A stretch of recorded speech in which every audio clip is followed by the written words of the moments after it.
office and engagement. I realize what you've helped me do is realize what my true value is and my true worth. And it's just reshaped my thinking. So thank you for that. You're very welcome. And such a great point too. You know, it's what David talks about all the time.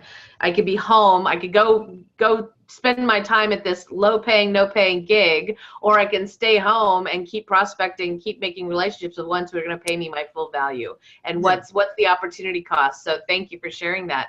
Hopefully it was a little bit enjoyable. Just a little? No, there's a lot of enjoyment, and it's, you know, and it's a great way to see parts of the world that normally I wouldn't even put on my list. Sure. Wonderful people, and there's great social engagement, and I get to hone some of my platform skills in the process. So there's some value to that component, but by the same token, I realized this year I bit off a little more than I can chew because I have 2 more cruises this year before the end of the year. Gotcha. I won't do that next year. Fabulous. That sounds like a great to do. Kerri, great to see you. Dave, you've been busy guy. Thank you very much for getting on it. And let's talk about some wins and share some celebrations. Who's got the first one? Julie. Sorry. Go ahead, Julie. So I just had 15 minutes ago. How's that for a current win? So 15 minutes ago, while not publicly announced yet, I have been asked to be a keynote speaker at the UK PSA National Convention. Yay! Fabulous. Okay, it's nothing like NSA. So before anybody gets themselves all excited, it's nothing like NSA. You know, there'll be about 300 people there, but still, that's a big deal by UK standards. Absolutely. And are you going with your keynote, your ambassador selling keynote, or are you doing? No, sadly, no. I'm going to talk about the role of the PSA, but I'll get some selling in there. All right. Sounds good. Well, congratulations. Thanks. Fabulous. Who's next? Fred, you had one? A win? Yeah, as a matter of fact, it was today. I was dropping clothes off at the cleaners on my way to work, and I ran into an old acquaintance of mine who is the chairman of the board of a sizable community bank that has several locations throughout Louisiana. And he also just purchased an oil and gas service company for himself after having sold his previous company for $70 million. And he asked me what I was up to these days. He also owns a private golf club. And he asked me what I was up to, and I told him, and we touched on it, and I used some of what I picked up yesterday from David. And essentially, this is kind of a blurb that I've put together for an elevator conversation where I told him I'd like to talk to him about the sales component and the relationship components of both businesses. And he says, "Oh, do you do sales training?" And I said, "No, I don't do sales training, but what I do will make any sales training that you've invested in more valuable, and here's why." And I told him, I kind of gave him my 2 bullet points of what I do to enhance it. And he says, "Give me your card." He says, I'm on my way to a board meeting at the bank, and I'd like to visit with you again. So it's hopefully a step in the right direction with this guy. Amazing how those sound bites, when they're crafted the right way with prospect language and prospect problems, they just land the exact right way. Congratulations. That's great. Thanks. Well, I'll let you congratulate me when I get a gig from it. Yeah, but you got to celebrate. You know, we celebrate both the action and the result. Right. But I was very happy with that. Thank you. You're welcome. And who's next? Lisette has one in the comments. Yeah, so it works. So I said my Adam, my salt pepper 7,500, and there was this silence, and I thought, oh my God, okay, I'm just gonna sit here. And she was waiting for me to say something. I was waiting for her to say something. She goes, "Well, that's a little bit more than we usually pay speakers." And I said, "Oh, well, what range do you usually pay speakers?" And she said, "Well, normally like around 2,000. And I'm like, "I totally understand." So I just went with it. I said, "Totally understand. I get that. Here's, let's see if we can be creative. Are you open to that?" And she She's like, well, yeah, what do you think? And I said, what about some sponsors? Would some sponsors make up the difference? She said, well, like maybe we could get to 3,000. And I said, well, honestly, I appreciate it. And I really want to work with your organization because I think I bring a lot of value. Here's what it is. This is what you told me you were really struggling with. And, but, I wouldn't be able to do it for that. And she said, well, let me talk to everybody and I said, can we put a call on the calendar for Friday? She said, yeah, let's put a call on the calendar for Friday. And I say, let's talk about, I have some other ideas if let's talk about sponsors, but, really, and I told her, I said, it's local. I don't have to travel. So, my get out of bed number, I didn't tell her that, but, is $4,000. So I say, I really want to do this for you. And I really want to solve some of the issues that you guys are challenged with. So, I would be willing to look at less, but in my mind, I've got 4,000. If they can't come up with that, I'm just going to keep at it.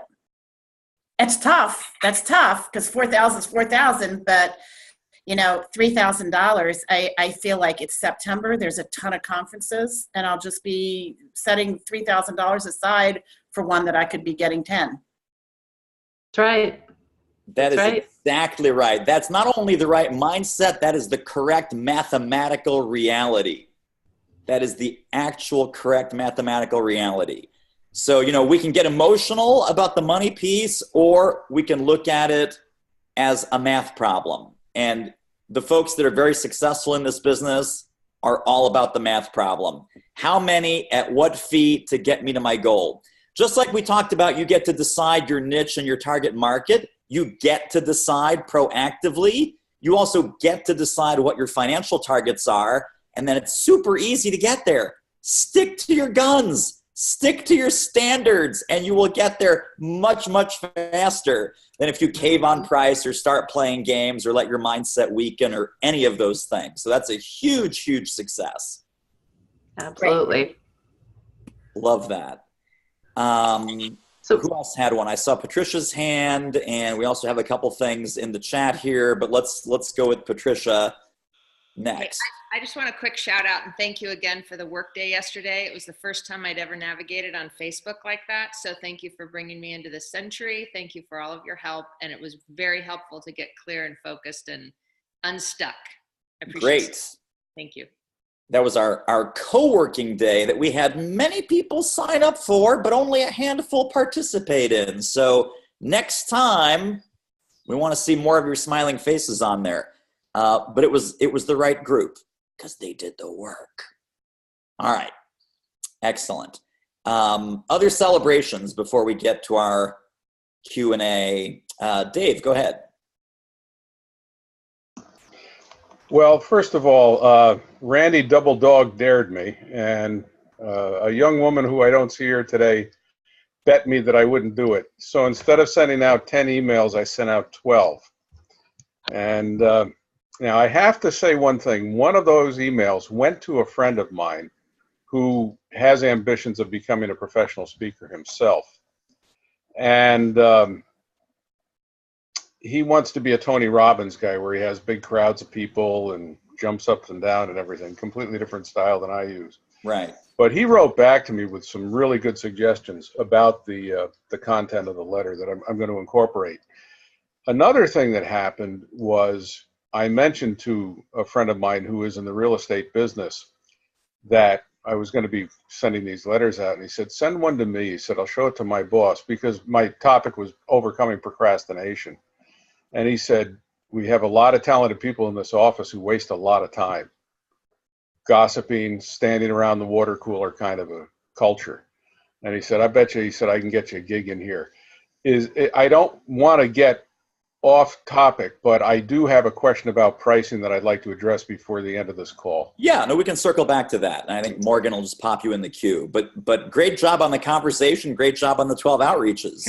Can I just mention one other thing? You might remember the name Brad Watkins. Celebration, then yes.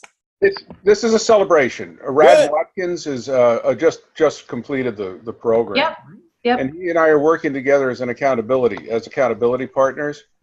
We had a brilliant idea. We're both going to be going after human resources associations, local and national and regional, with completely different topics, but sharing names, input, names of periodicals, where we can send blogs.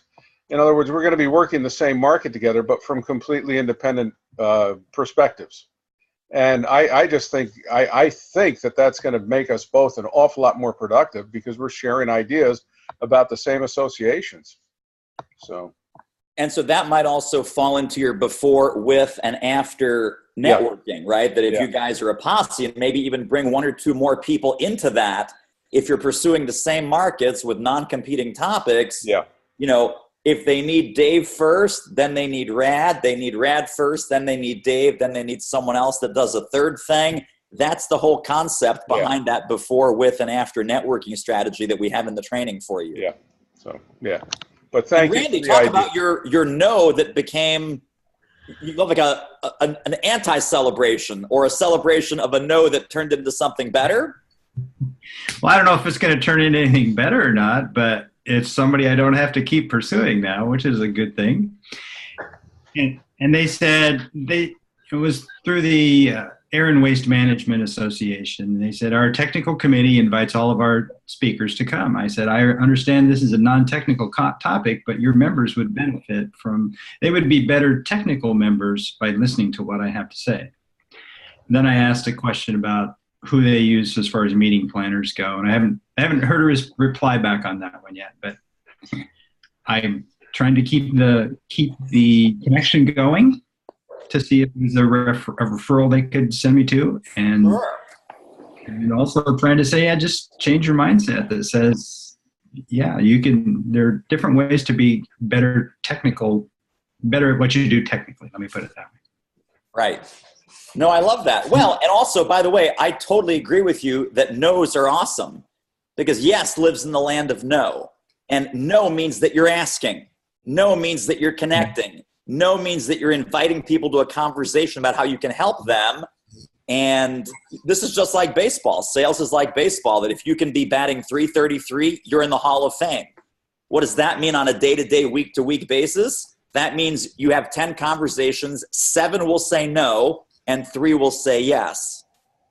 So, you know, this is what we ask you guys in your initial conversation with us, that if you knew where to go to have those 10 conversations, would you have 10 conversations like that per week? And y'all go, yeah, no, I totally would. And then, of course, what do? You kind of stay home, sit on your hands, and we don't want that. We want the no's because we want the yeses. And all you have to do is be batting .333, and you're in the Hall of Fame. And you're also making $25,000, $30,000 a month. And that's the goal. Is, imagine getting 3 yeses a week. 3 yeses a week, 12 yeses a month at the fee that you want to get. Right? Even, let's take that down to 1.5. Let's say you're batting 150. You're not even batting .333. You're batting 150. And you have 10 conversations a week with the right people, with the right language, solving the right problem, prospect-focused, audience-focused value. That's the recipe. So the more no's, the better, because that's where you start getting the hits and the singles and the doubles and the triples and the occasional home run.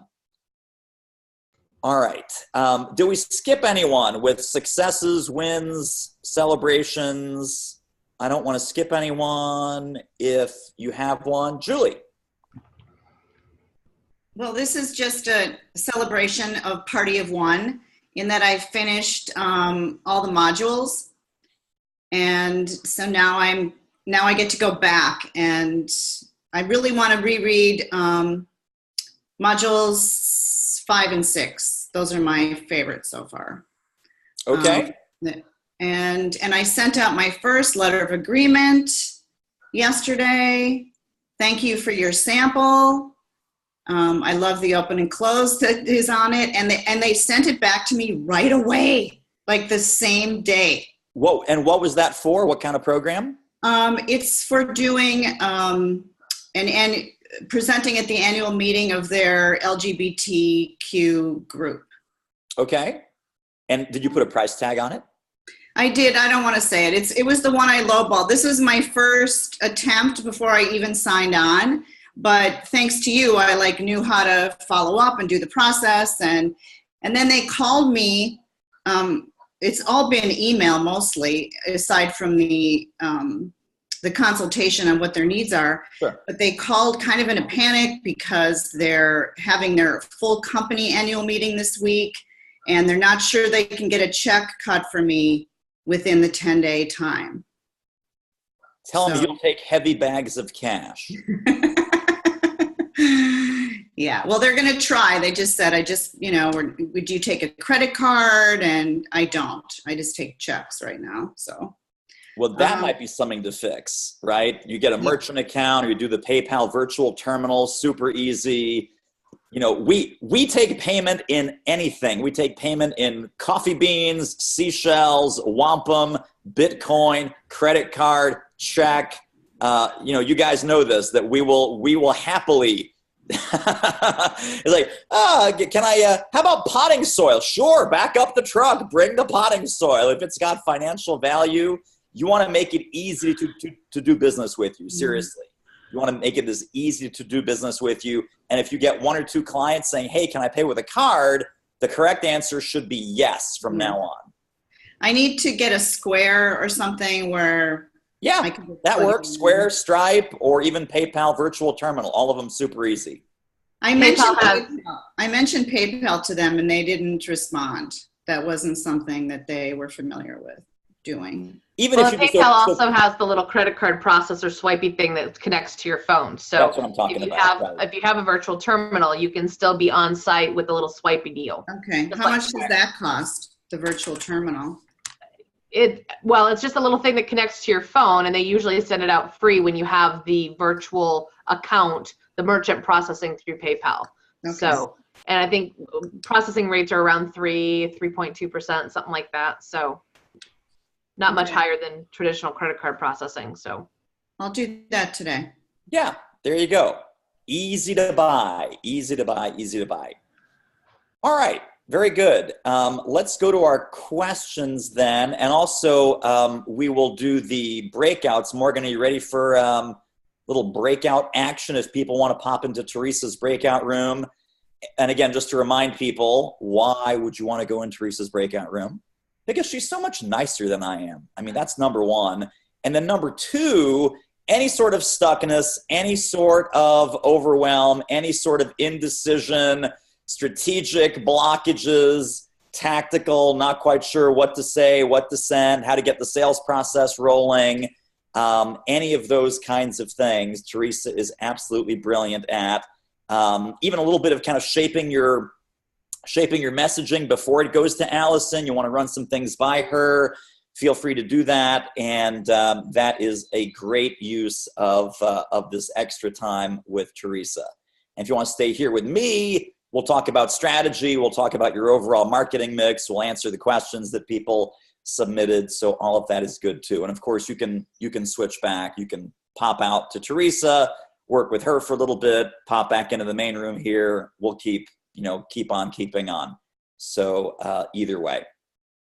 All right. And if you did not yet mention in the Facebook group that you want to go to Teresa, just pop that in the chat, and then Morgan will move you over there here in the next minute or two. All right, so William, your question is about marketing strategies. You're talking about your book, you're talking about blogging, podcasting, producing content. Tell me before we get to that, tell me where you landed on your topic focus and the overall messaging around empathy. Oh, and we got to get you off mute.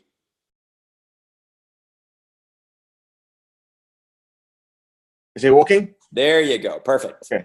Hey, so Teresa suggested champion for culture. And she said that there is no, don't try too hard to come up with the perfect title. Just go with it, see what happens. And I agree. I think this is the best I can go with for today for my national talk. I'm delivering it later tonight. I think it's a great fit for their conference theme, champion by choice. So yeah, I'm going with that. That's it. It's getting late in the game. and then see what happens for moving forward in terms of prospecting and marketing, all that. Okay, that's cool. And now, so just to be clear, when you talk about the book and blogging and content marketing, yes, those are good strategies for visibility and or credibility. They're not really marketing strategies that will lead to a sales conversation. Yeah. So those are kind of nice to have, and I'd rather have you put those on the back burner and focus on the strategies that we teach in here for specific targeting, outreach, getting conversations on the calendar, talking to prospects at the corporations and associations and conferences where you want to speak, because it's that direct to prospect activity, whether that's the interviews, whether that's asking for air conversations, whether that's what Dave was talking about with the before, with, and after networking, but something that will put you in direct contact with your prospect base so that you can start to have conversations about bringing in checks. Yeah.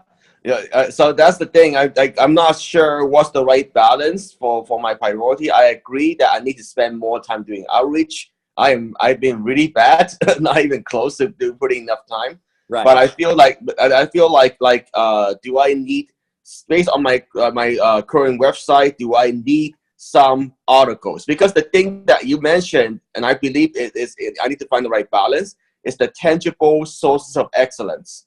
Right. So do I have that yet? Do I need more of that? Well, I would go, I would try and find some things that would serve as double duty. Okay. So let's say that you write the 10 articles, right? We talked about the 10 by 10 article strategy of putting those in targeted publications, preferably association publications that also have a meeting side. So they have conferences, they have conventions, they have meetings, and it's a very easy transition from the publication side to the meetings side. Yeah. I would focus on writing articles for those kind of publications, and then using those articles in your sales process while you're doing outreach. So you're not just knocking on the door saying, hey, hire me, hire me, hire me. You're saying, hey, here's an article on empathy and leadership. Here's an article on empathy and culture. Here's an article on how empathy will improve your sales if you're talking to a sales VP. So having those articles in your backpack, so to speak, in your arsenal, not just to have them and not just to say, well, maybe someone will find them on the blog, but to actively use them in the service of an outreach campaign, a value-first outreach campaign that's targeted and specific to the kinds of companies and conferences and associations that you want to have as your clients. That's a double win because you're creating the content anyway, and that's going to be your tangible sources of excellence. That's going to be your credibility, if you will. But then you're also putting those in front of specifically the right people who can hire you and write you checks. Okay, so the part my mental block right now is that am I writing the article first before I do the outreach? Yeah. I mean, even if you take the keynote, so you're doing this keynote tonight. Yes. I always say that if you have a 45-minute keynote, there's probably 5 to 7 little articles hiding in there. 400, 500, 600 words. You take one of your points, you take one of your stories, you take one of your models or methods. Got it. Break that down. Even if you were to transcribe your speech, right? Yeah. So when you go on stage tonight, put your phone in your pocket, record the speech, have that transcribed. Those 4, 5, 6 articles, just pull them right out. They are super easy. Those can go on your blog. Those are the same articles. I mean, you'd obviously edit, polish, put a little, it wouldn't be ready to go right out of the gate, but right. Minutes of editing, you're good to go. Post that on the blog, submit that to the association publications, and that becomes your arsenal. Maybe you don't have 10 to start with, right? With the 10 by 10 strategy is 10 articles to 10 publications. Right. Maybe you have 6. So forget the 10, start with 6, but then those become the nuggets of your thought leadership platform. So now when people are asking themselves, well, when I hire William to come into my conference, come into my group, what ideas will he share? What's this guy all about when it comes to empathy or champion by choice? What's the meat of that content? They're going to have a little 500-word article that's going to be like, oh, that's a great point. Oh, that's a great story. Oh, that's an interesting model or metaphor. And then they're much more likely to go, well, hey, we should talk about bringing this message to our folks. This will be great. Okay. So it's really all synchronized, right? The article comes from the keynote or the speech. Not only are we publishing the article for visibility and credibility, but we're also using that as the toolkit for which to reach out and stimulate sales conversations to happen.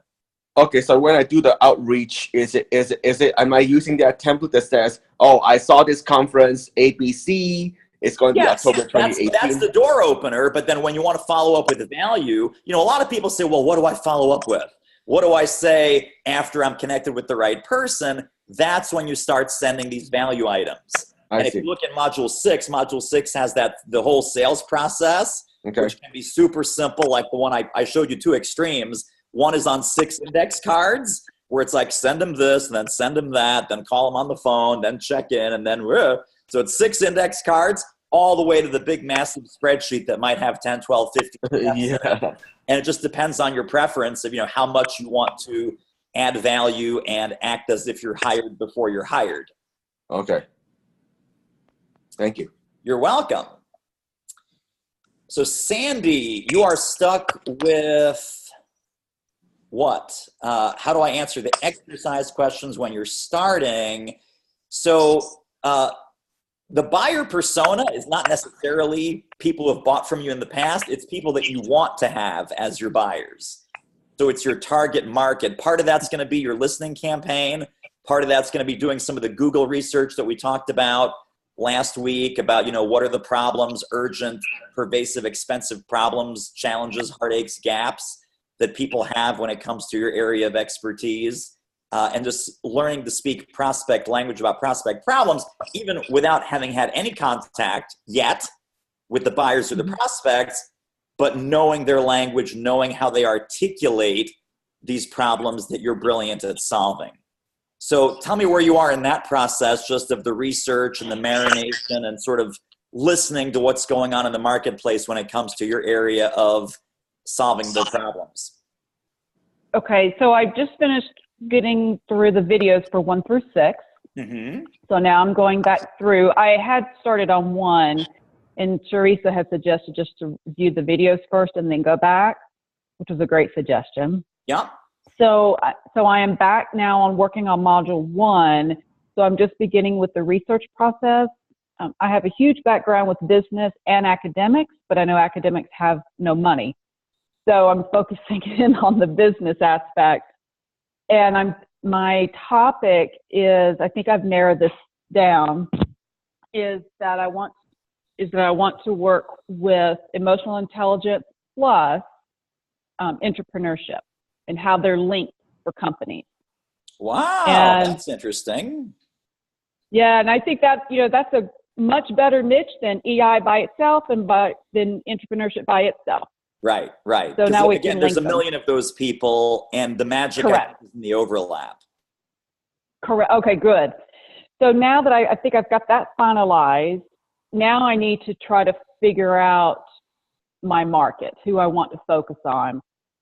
And is it just women, or is it, say, mid-sized companies that are maybe transitioning to becoming more innovative, don't quite know how to do it, but they're ready for it? So I'm trying to work on that to figure that out. And then I think once I can get that figured out, then maybe I can answer the questions, or would it be more of the other way around, do you think? Well, I think it's an iterative process, right? A little bit of research, a little bit of answer, a little bit more research, and you have to go back and change the answers or refine the answers that you had the first time, because the more you know and the closer you get to your target market and the closer you get to understanding those pains and problems and challenges, you're going to be adding to and refining the 7 buyer persona questions. You'll probably be adding and refining to your pain gain factors. It might take 2 or 3 rounds, all of which can be done. We're not talking about weeks. We're talking about, like, you know, hours and days at the most. But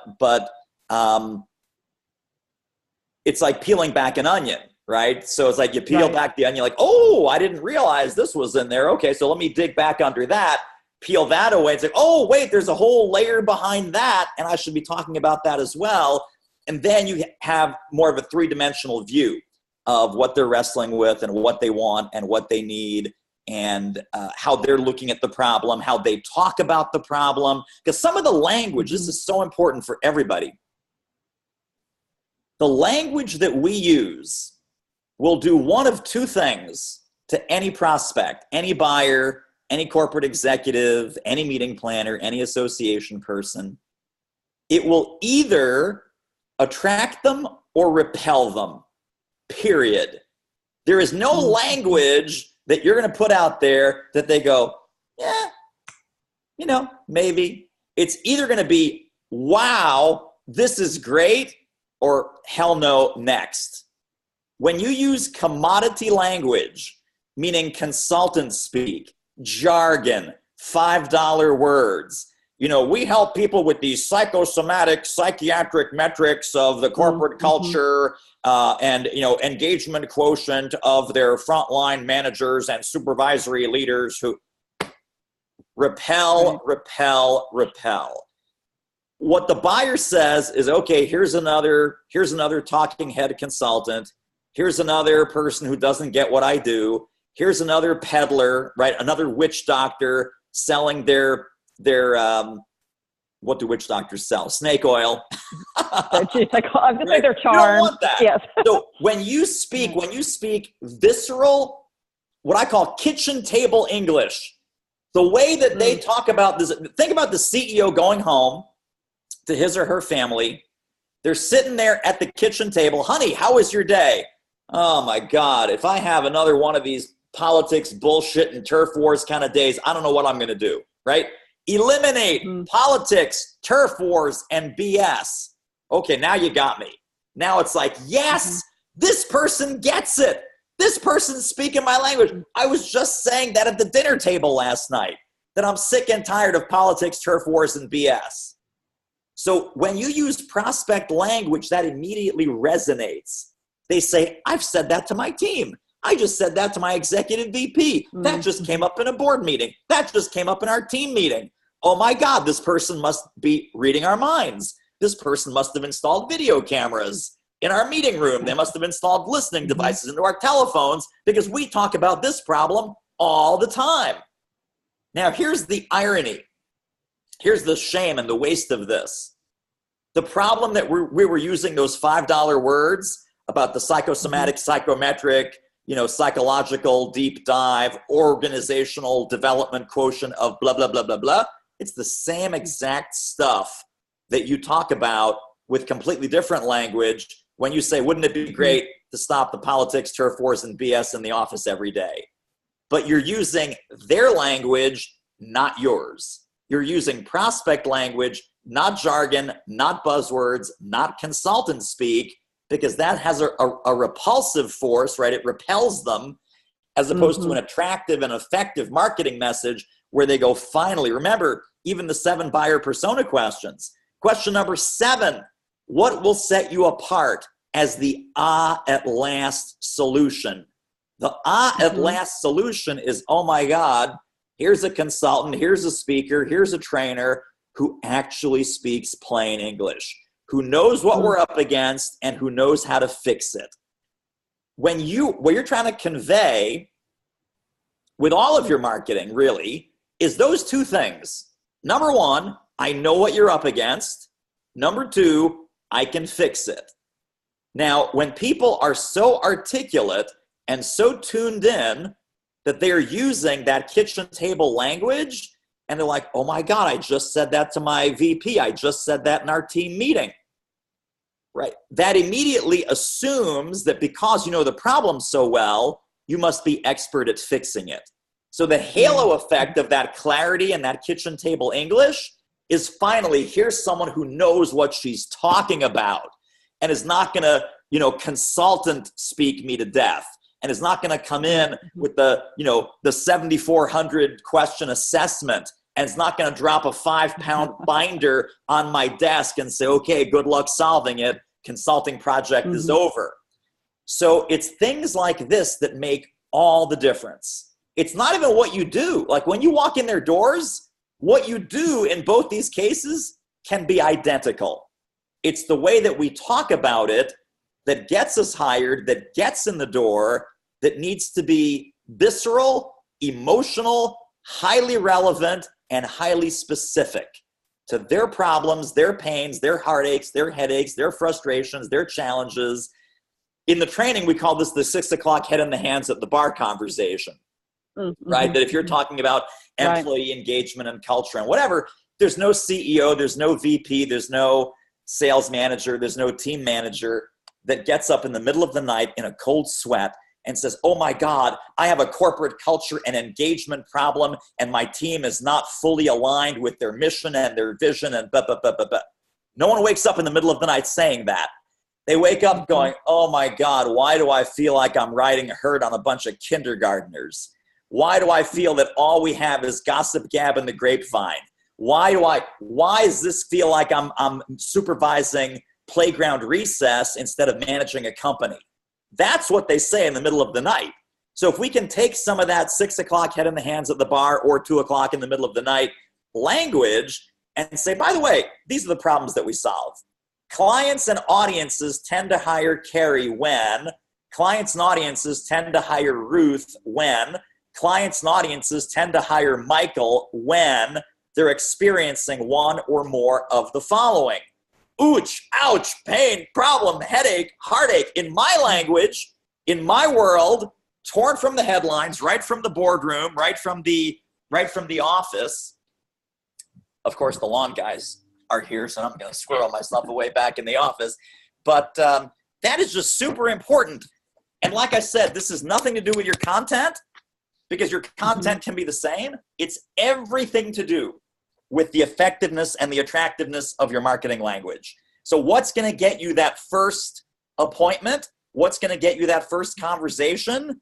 So with Michael and Susan, who were just joining us, right? They said, man, once we're in front of them, we got it. We got this nailed. We know how to speak their language. We know how to get in front of them. For everybody, though, what does it take to get that first significant conversation? It takes that resonance. It takes that, hey, you know me better than I know myself. You're speaking my language. You're on my wavelength. This resonates with me both intellectually and emotionally. I know I have a strong confidence that you know what I'm up against. And if you know what I'm up against, you must be able to help us. So we got to talk to you again. Give me your card, right? We got to talk. Let's book a time. Let's make this happen. That's the reaction they're going to have when you do this the right way. Okay, So great. there you go. Any more questions? Great. Thanks, David. I don't think so. I think it's just a matter of doing that researching and seeing what I'm finding and then writing it down and see what kind of themes I'm coming across. Okay.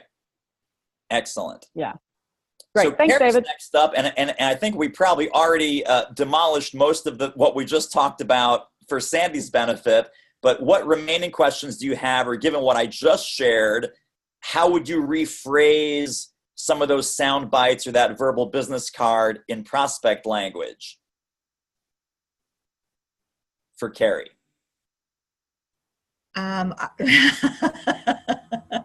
I know I just demolished all that great stuff that you sent in, which was the consultant speak and the jargon, but let's work through it now.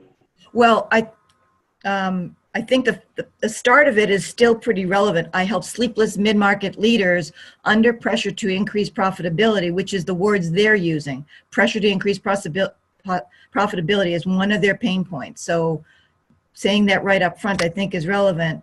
And yet, one of the big things I do that they are having nightmares about is that they need systems or better systems to support growth and change. That's another one of their phrases. Okay. So that's. Well, remember, all this is this is a can opener. So I think the mistake that some people make with this verbal business card is they try and make it do too much work, or they try and make it, well, here's all the things that I want to convey in a conversation, and all this is literally is the can opener.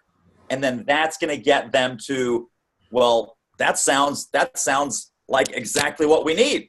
That, or how does that work? Or tell me more, or any of these things. So let's go with sleepless CEOs. Sleepless CEOs who are under tremendous pressure to improve profitability, and what else?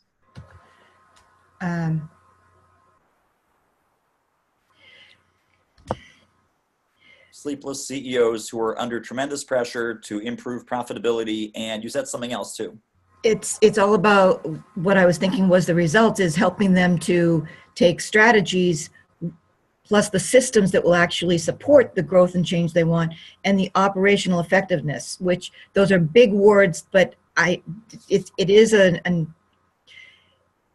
operations people, COOs, CEOs are thinking about, and that's the overarching thing, but getting to their visceral pain points that you're talking about gets down into the weeds. And right. I don't want them buried in the weeds. I want them to be able to get out of that by increasing overall value. So I would make this, remember the verbal business card is fairly generic. It's got no secret sauce. All it is, it's clarity, and it is specificity. So can I use a such as? CEOs, I work with sleepless CEOs. It's kind of interesting. It's like, I guess they're sleepless.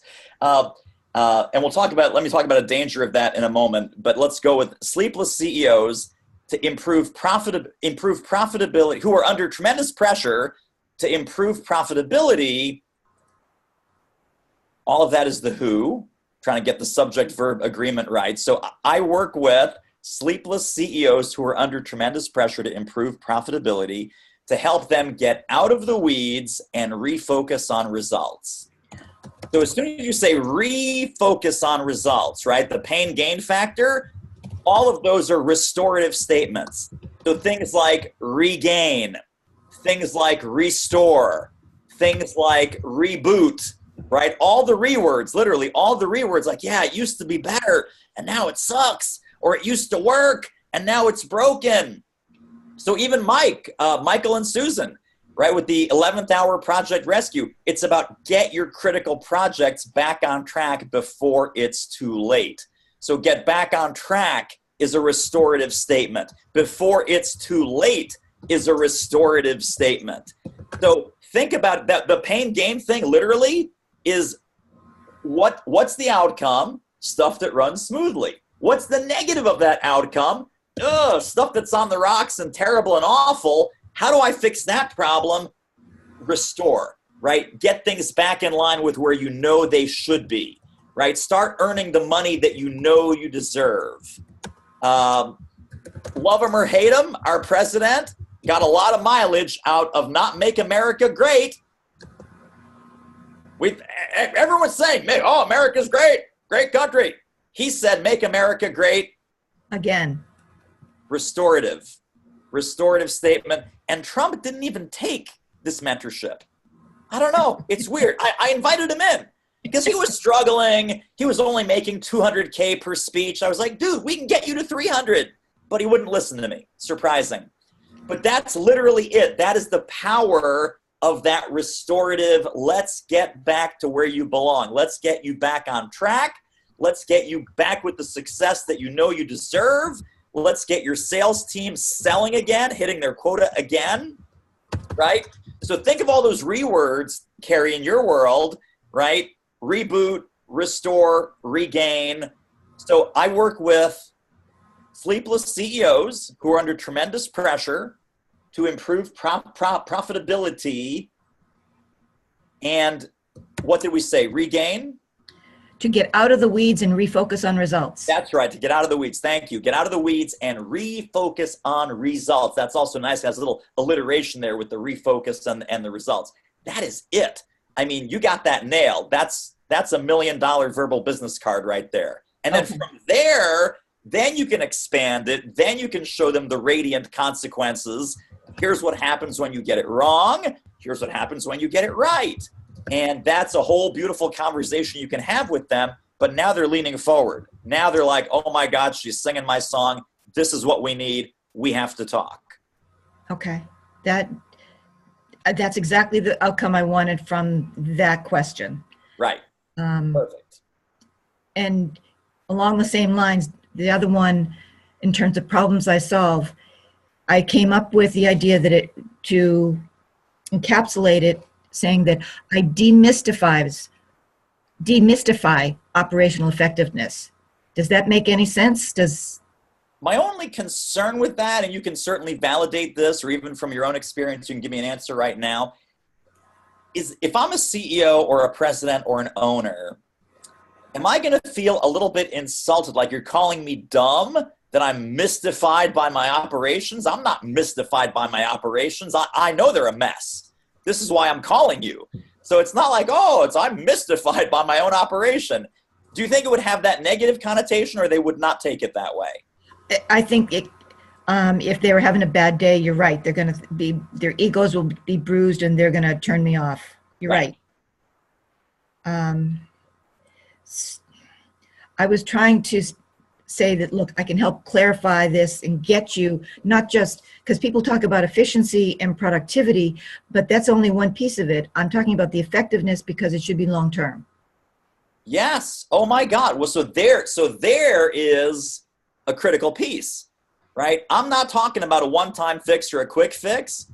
We're talking about a permanent, here's the language, permanent, always-on capability to do more and better faster, right? That's efficiency plus effectiveness. Yeah. Permanent, always-on capability. It's like building a muscle, right? You can't go to the gym once, but when they work with you, they get that permanent, always-on capability to be more effective and more efficient and more focused and more whatever you want to call it.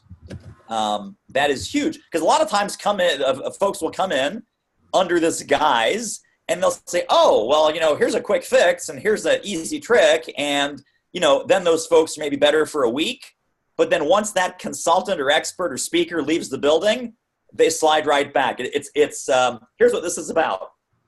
I'm going to use some neuropsychological terms on you now. It's about elasticity versus plasticity, right? Elasticity is like a rubber band. You stretch it out and it goes back to its original shape. You stretch it out, it goes back to its original shape. That's elasticity. Plasticity means that when you take a piece of plastic with a blowtorch and you melt it down, that is a permanent change. Right, so you don't want the rubber band effect with the elasticity where it's like rubber band goes out, rubber band goes back exactly where it was. This is plasticity. We're going to totally change the operating system of your company, of your team. It's like installing new software, and we're going to do that in a permanent, always on, always available way to you, so that these problems get less and less over time, instead of them problems creeping back and the problems get more and more over time once you've left the building.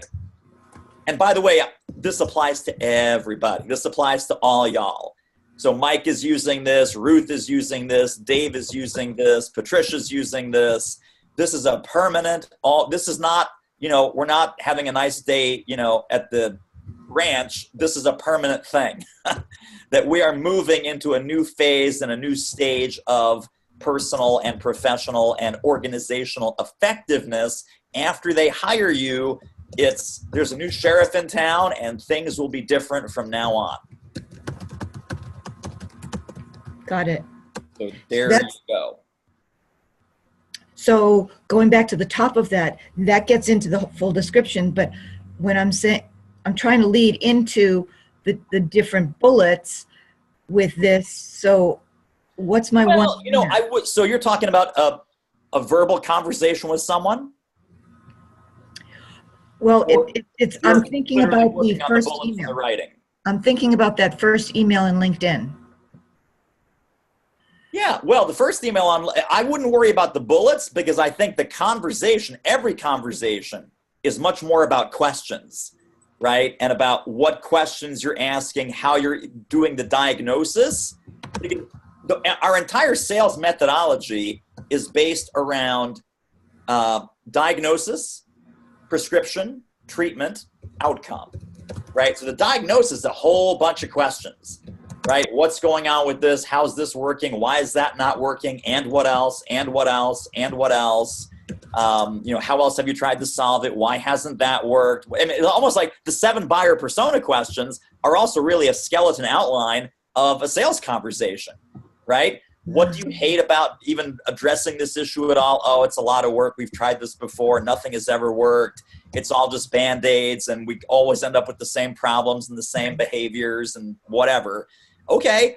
And then from diagnosis, we go to prescription, and the prescription could be small, medium, large, or supersize, right? 1 hour keynote is small, right? Workshop, seminar, training is medium, consulting, coaching is big, maybe licensing or sponsorship is supersize. So you have an entire spectrum of small, medium, large, and supersize prescriptions. Once they sign up for one of those, the treatment phase begins, and then they get well, and that's the outcome.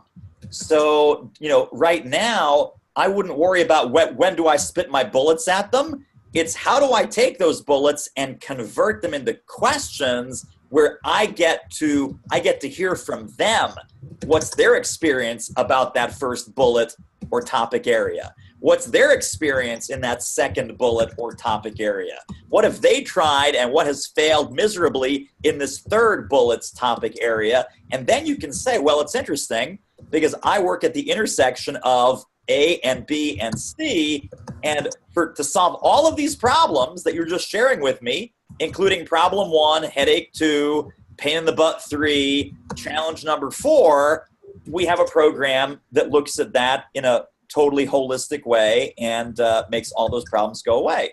And the good news is it's only 10 grand. It's only 7,500. It's only whatever the number is. But so they're not even buying a speech or a program or a training or a workshop. They're buying a solution to these problems. Right. Great. That's what I needed. Thank you. Excellent. Very welcome. So Julie, you are having a little bit of a challenge with the cost of turnover math, or the kind of where to pull the numbers from, or how to help them do the math in their heads. Right. How to come up with a number that, because in the research I've done, no one has really done enough research on the cost of turnover. And I have a couple of different numbers. Like one of them is, it can be anywhere from 1.5 to 2 times annual salary. That was like the easy one. Sure. Another study said that it was 20% of annual salary. That was for mid-range salaried people.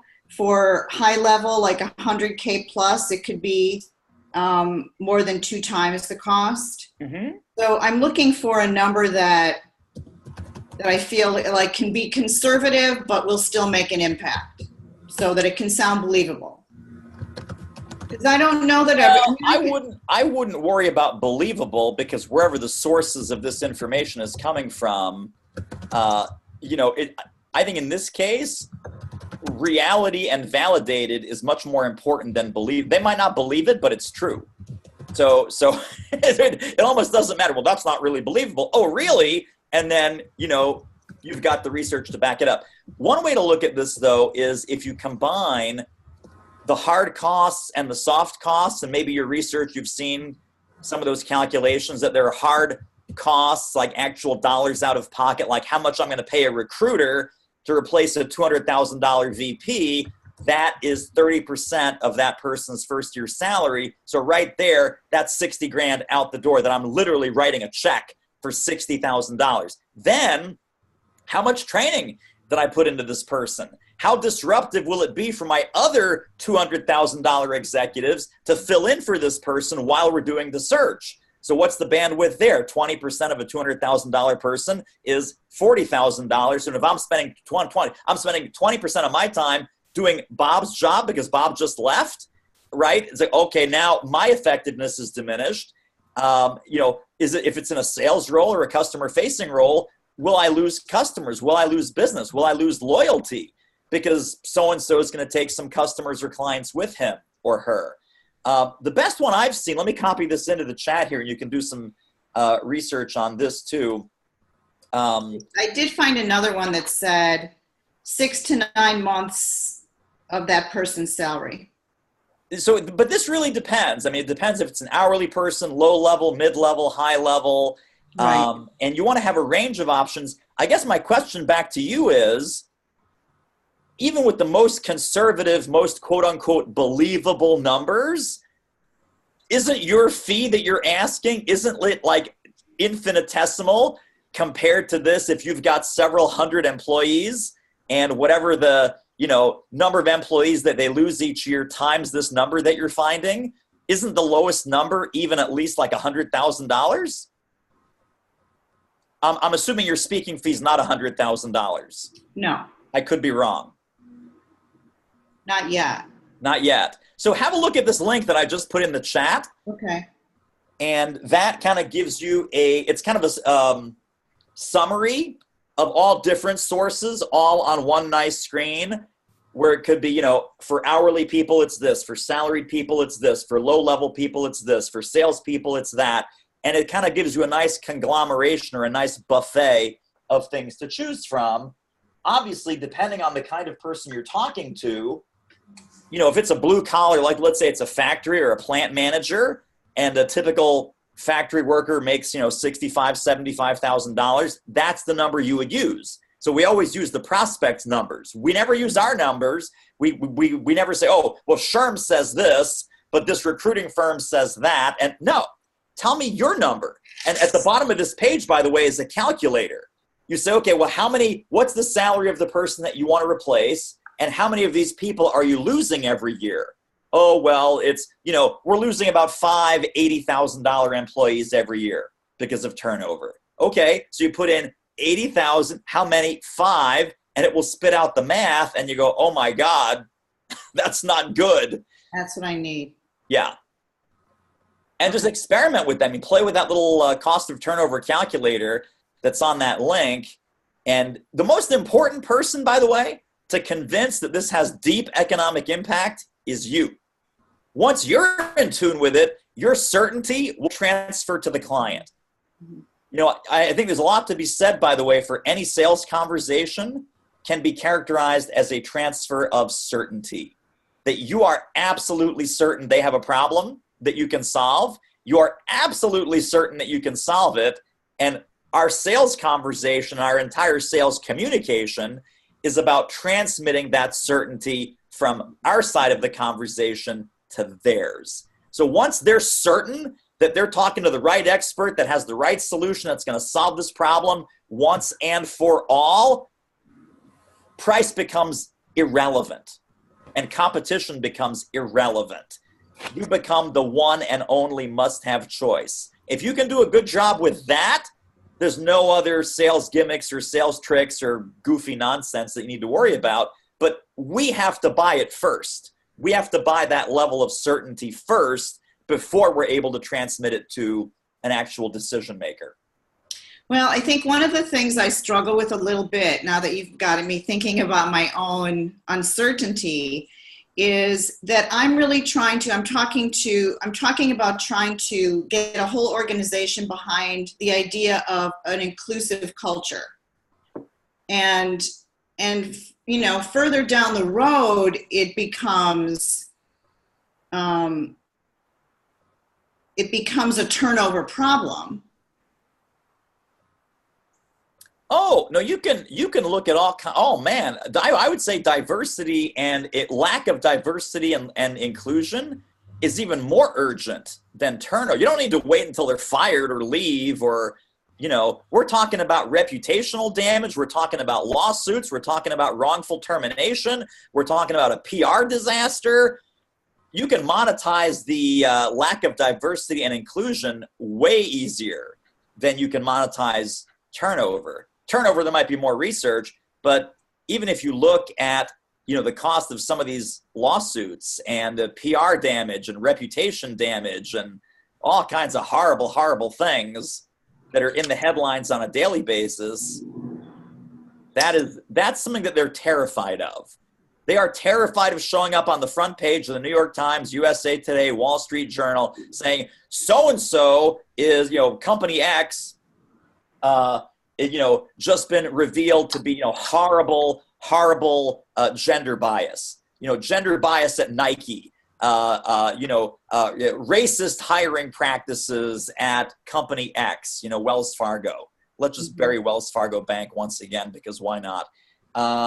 you know, that literally there are people inside of these companies that wake up in a cold sweat seeing those headlines going, ha! So when you show up on their doorstep talking about diversity and inclusion, not just the positive side of it, but the risk reversal, risk aversion of you guys don't want to get caught doing this wrong. You guys do not want to be in the headlines. You do not want to get called out in the media for not being not only up to date with this, you don't want to be caught not ahead of the curve. You want to be one of the alpha dogs that is leading the way. You don't want to just keep up and do okay and kind of get a C+ on the report card. You want to escalate and elevate this to where you become a leader in diversity and inclusion as a workplace culture, diversity and inclusion among your client and customer base.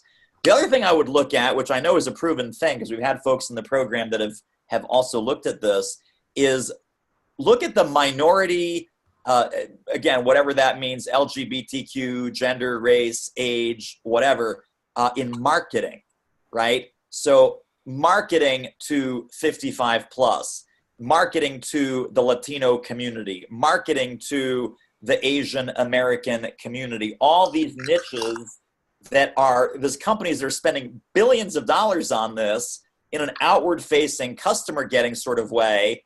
They can't afford to be seen as falling short with their own hiring practices and their own culture. Mm-hmm. So how does that translate to a verbal business card or a, putting in terms of, yeah, I'm glad you asked. So I work with high performing companies who want to turn diversity and inclusion from a liability into their biggest marketing and recruiting asset. Ooh, I like that.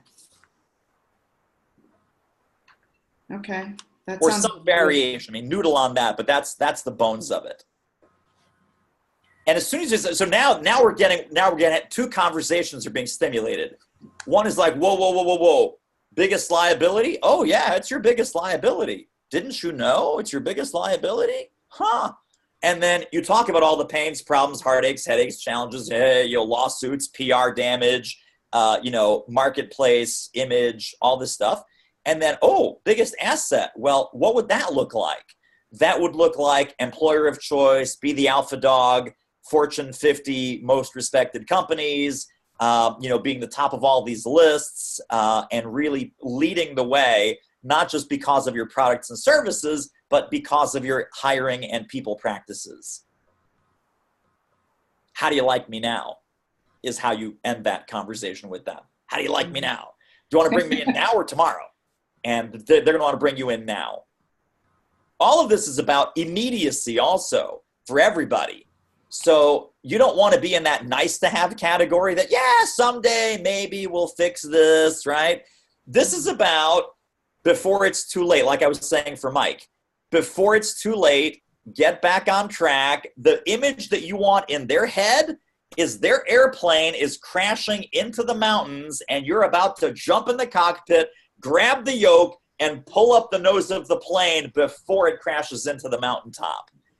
And with all of us, it's that sense of urgency that will say, give me your card. We have to talk. We have to fix this now. We have to fix this in 6 months. We have to fix this sometime next year. Not a big deal. We have other priorities now. You never want to hear that. And if you have the sales conversation the right way, you'll hear that less and less. Okay. Do you remember what you said? Because now I can't read my writing. No idea, but it's in the recording. So okay. Look up 1 hour and 5 minutes, 1 hour and 3 minutes in, I said something good. Okay. And for companies that already are on that list of the best companies to work, even better. Then it's about maintaining. It's about maintaining and moving higher on the list. Right? And by the way, even the number one company is going to want to hire you because they don't want to be number 2 next year. Right. Number one's even under more pressure.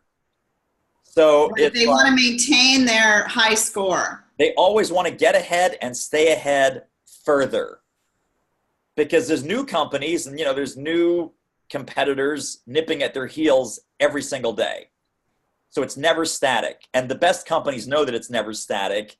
And, they're worried about the next Steve Jobs sitting in a garage somewhere who's about to eat their lunch and totally disrupt their industry, let alone have better hiring practice. I mean, better hiring practices is, that's like icing on the cake, but they're literally looking at how do we maintain our foothold, expand our foothold, keep getting better, keep going faster. And if it's these LGBTQ plus hiring practices, great, bring it. If that's an extra 1% edge, 5% edge on who we are and who we can recruit and who the best salespeople and the best engineers and the best programmers and the best attorneys want to work for, we want the best programmers and attorneys and account reps and factory, plant managers. We want the best of the best so we can keep doing what we're doing.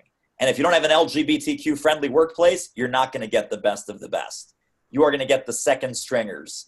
You're going to get the ones that couldn't get a job somewhere else.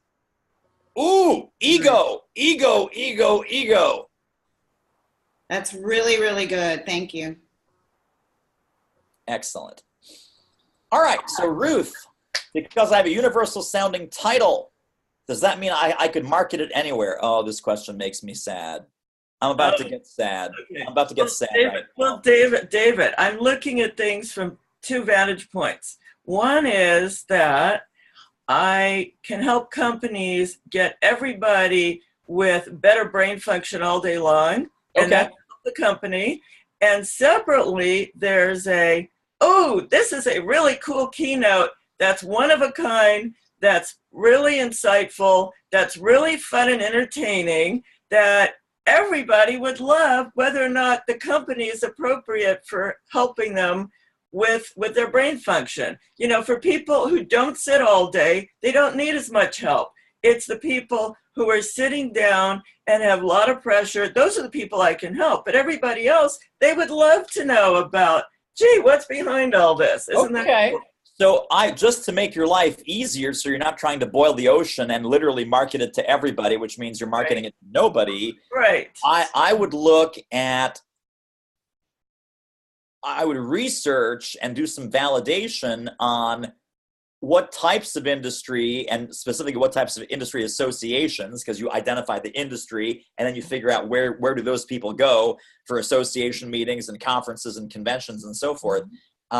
Where is that needed the most? So right away, when you said people who sit all day, right, I'm thinking right away it's going to be knowledge workers, it's going to be white collar, it's going to be professional services. So what types of industries are made up primarily of people who sit all day or use their brains or are knowledge workers? Right, and I've identified, the people I could help the most are probably going to be in the area of technology. Mm-hmm. Yeah, like I like that. That makes a ton of sense. Right. Now, but see, at the same time, it's like I so desperately want to leave my day job so that I can spend full time working on this. Sure. So that's one of the reasons why I'm thinking that, gee, there's got to be a much bigger market just for that keynote than it is for me helping companies. So you don't want a big market, you want a specific market. This is for everybody, again, of course. The fastest way to a check is to solve a specific problem for a specific group of people. Right, okay. Say, this is for anybody. If I'm a sales trainer, everyone needs sales. If I'm a leadership trainer, everyone should be a better leader. And that's where you're spinning your wheels for months and months and months trying to find a client. Okay, but I'm just looking at keynote as a one-off, excuse me, as a one-time thing, as a means of generating money enough to be able to leave my day job. Well, I would probably go, if that is the urgency, then I would probably do a corporate campaign first. I would try and find some companies, because you don't want to wait. It's like, Ruth, our next event's in January, even though you're getting 50% deposit now, you don't want to have to wait for some speaking slot to show up. True. You want to be able to help a company or help a team or help an individual leader and their team inside of a company, and they say, Ruth, can you come in 2 weeks? And the answer is yes, Ruth can come in 2 weeks. Oh, okay. Well, but at the same time, I'm also looking at how do I make the best transition? Because I'm actually a freelance recruiter, market research recruiter as my day job. So, and the person I get most of my assignments from, I haven't mentioned anything about this yet for good reason. And so I'm trying to make it the least disruptive, and so that I could have the most footing in place to be able to say, you know what, I'm going to give you notice. I'm ready to leave now, in a month or something. So I want to have things. Well, so let's talk about this. I never, ever recommend jumping ship. If you have like a paycheck, paycheck is there's the three most addictive things in the world: sugar, number one, carbohydrates, number two, and a paycheck is number three. So I'm loving the paycheck. I would keep that paycheck coming until you've really got a stable, regular 10 to 15K per month business model totally dialed in. And the risk is very, very low in you jumping ship. Otherwise, you're going to say goodbye to the salary, and then it might be 3 or 4 months till you get your next check, and that's not good for anybody. Well, yeah, but right now, I hate to admit this, but I'm only making like $3,000 a month. Well, then I guess I would get busy trying to find a $500 gig once or twice a month. Yeah, that's kind of what I mean. I know. It's like people don't believe how little I'm making, and I don't believe how little I'm making. So let's fix that. Let's fix that. I think the fastest path to cash is really specificity for everybody. So yesterday, I spent a lot of time looking at my competition, and it's PhDs from Ivy League schools who are New York Times bestsellers, and they're all in speakers bureaus. So I'm guessing they're all, getting like $10,000, $15,000. Probably. And I'm in a totally different place. It's like they're looking at it from a little bit of a ivory tower viewpoint, like, oh, well, we're going to kind of help you by giving you a couple little tidbits here. And I'm looking at myself like I'm the people's brain optimizer. Like I can help everybody learn what you're supposed to learn that nobody taught you in kindergarten because nobody knew this stuff. Right. And so let's just wrap this up, because I want to just encourage you. Anytime I hear you say the word anybody, I get chills up my spine, because anybody doesn't have a checkbook. Somebodies have checkbooks, and it's our job to identify the somebodies and connect with them and build a relationship with them. So the sooner you can get specific, it's just get specific for now. It's not a permanent decision. Like if you decide, okay, it's going to be IT, it's going to be technology workers, it's going to be, engineering, it's going to be STEM, right? Science, technology, engineering, math. Make a decision for now. Let's get checks in the door, and then you can iterate and figure out more as you get deeper into it. So don't be stuck at the crossroads for too long, because stuck at the crossroads, there's no checks coming in. Right. Could I just ask this kind of quickly about my credentials? Because I don't know if somebody else, would be comparing me to these other big speakers. I call them big in quotes speakers. Should I do everything I can to go write? I have a book that I've already outlined. Should I go write my book now? No. Yeah. Nobody should wait to do anything for writing a book. Absolutely not. Then I have other credentials, and I'm wondering how many of these to use. I have an MBA. I have a master's in NLP. I have a CPC coaching certification, and I have a CNHP, which means I've studied health. Okay, so this is in the training portal, and remember, the only time that we use credentials or certifications or letters after our name is if it matters to the prospect. If it matters to them, then it matters. But I don't know if it does. Then you're better off leaving it off. How do I know if it does? I can't tell. I mean, PhD. Find out. Find out. Gosh. Ask. I know it's shocking. It's a shocking concept. Well, gosh. Right? Ask for advice, insights, and recommendations, and then they will tell you. Or even if it comes up in a sales conversation. Like when you talk to a medical if you ever talk to a medical association, which I don't do because I don't have the letters MD after my name, they will tell you point blank, oh, no, if you're not a doctor, these guys will not listen to you. You might have a great topic. You might have a fantastic, best-selling book, but we're not going to bring you in unless you have MD after your name. Right. Our guys don't listen to other people if they're not doctors. Okay, fair enough. They're lost. Right. I see. And that's just the reality. Okay. So you have to know to what degree, if any, it matters to that particular decision maker. Mm-hmm. Okay, very good. Thank you. You're welcome. So Dave, you got a pricing question. I love pricing questions. Go ahead, fire away. Well, until I start bringing in $10,000 per speech, some of the emails that I sent out over the weekend were sent to real estate agencies that had a fairly large number of real estate agents. This was sending them to the directors of these real estate agencies was suggested by a friend of mine who's with Berkshire Hathaway commercial real estate. And he said, you can go in and do some workshops.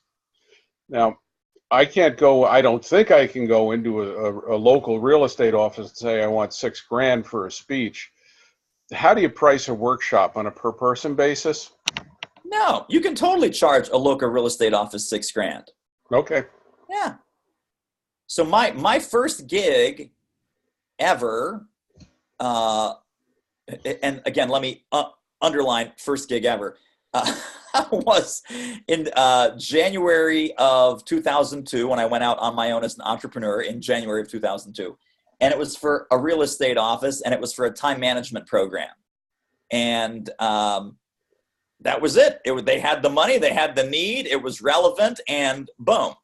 So, fast forward to today, whatever your fee is for a day of training, local, national, delicatessen, brain surgeons, the fee is the fee, right? Your fee should never be dependent on their budget.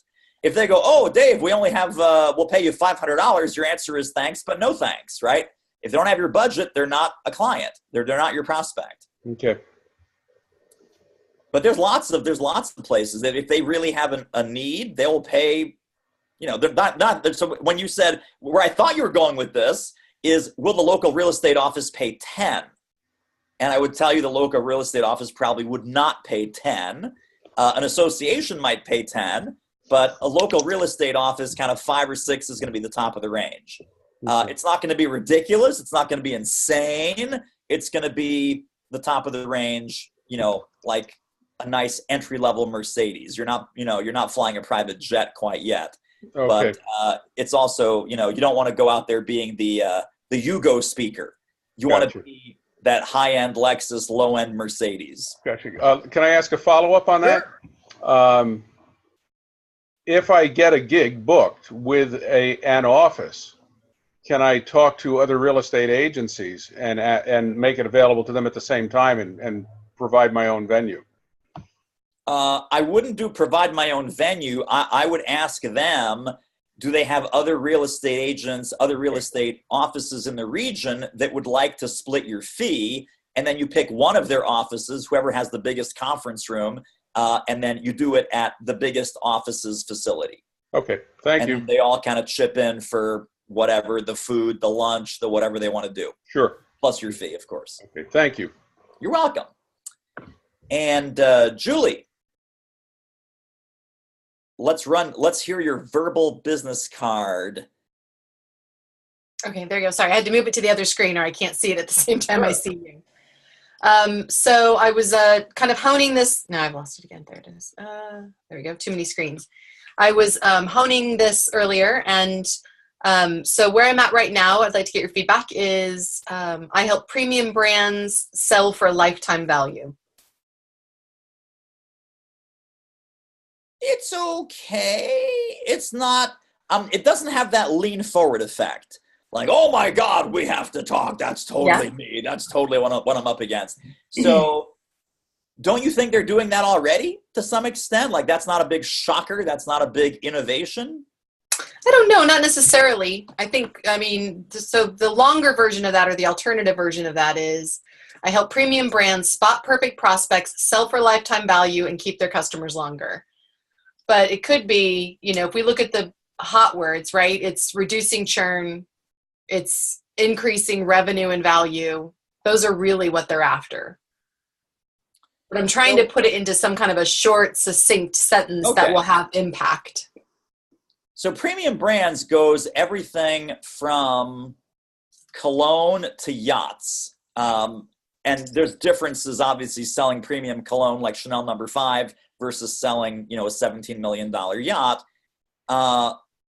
Where's the sweet spot? Like what pools of the premium/luxury brand industry are you really targeting?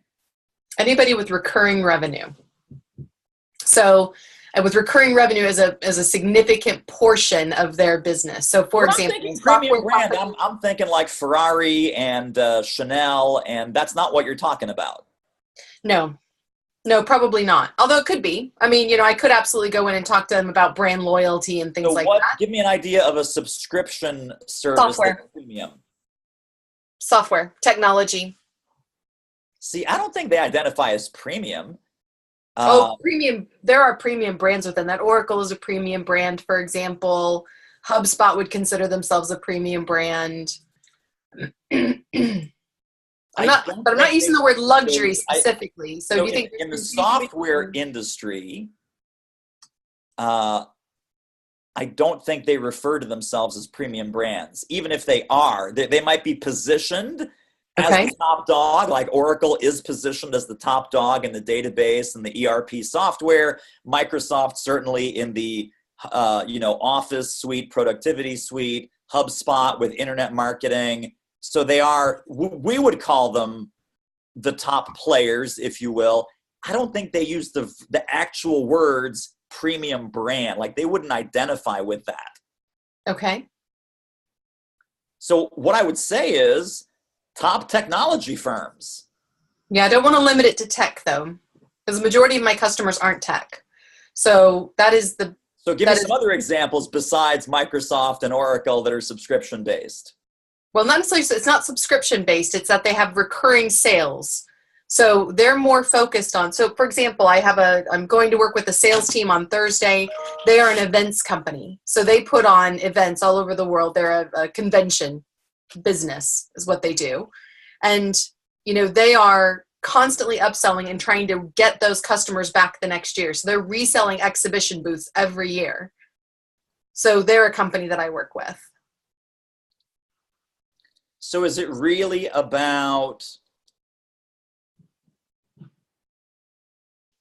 you call it recurring. See, recurring to me, yeah. I'm not in your buyer persona because I'm not the CEO of any of these kind of companies, but recurring to me sounds like subscription because the recurring revenue business model is typically a subscription business model.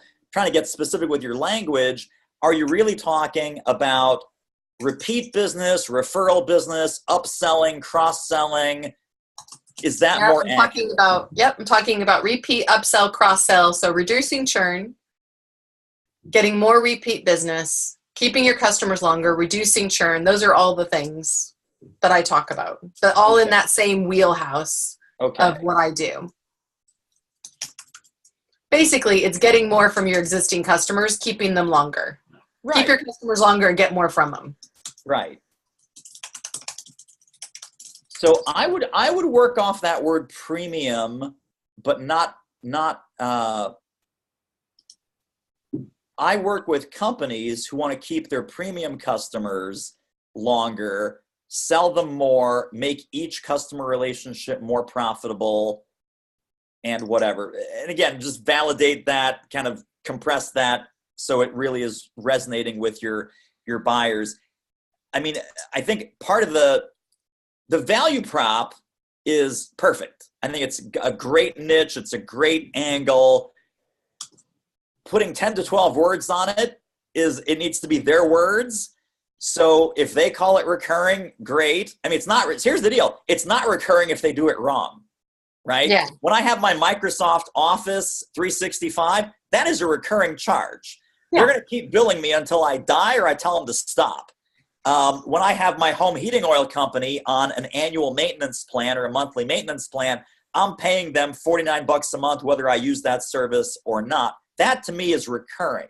What you're talking about is, hey guys, you got a problem because you're selling something once and then they're going off, or they're price shopping, or they're letting that contract expire and they're not coming back to you. So what you need is repeat business, referral business, upselling, cross-selling, and keeping customers for life, or something like that. Now, who do you help with that?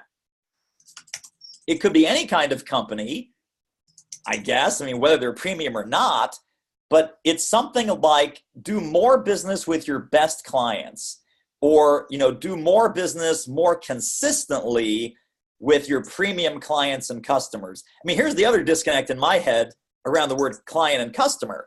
Some of these companies resonate with the word client. Some of these companies say, we don't have any clients, we've got millions of customers. So even that language might repel someone, go, oh, she doesn't get what we do. We don't have clients, we have customers. Yeah. Microsoft has both clients and customers. On the service side of their business, or the consulting side, they've got clients. If you're buying Microsoft Office 365, you're a customer. So it's like, okay, do I use both words? Maybe I use both words. But this is almost like doing a jigsaw puzzle, right? Where like this has to fit, this is 7 letters, this needs to be right, and then I got to make sure that this is filled in. And then, I mean, you're minutes away. You're literally minutes away from dialing this in, but the precision of the language is going to make all the difference. Because as soon as you said premium brands, I'm literally thinking jewelry, watches, whatever. And then you said recurring. And now I'm thinking, okay, so it's subscription-based. And I couldn't think of any subscription-based premium brand. And it was neither of those things.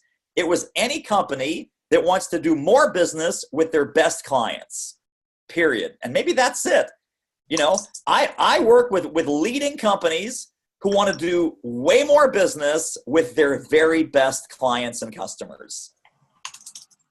How do you do that? Upselling, cross-selling, loyalty, positioning, events, whatever, right? All of those things. I mean, maybe it's that simple because you want to make it specific, but you also want to have them self-identify.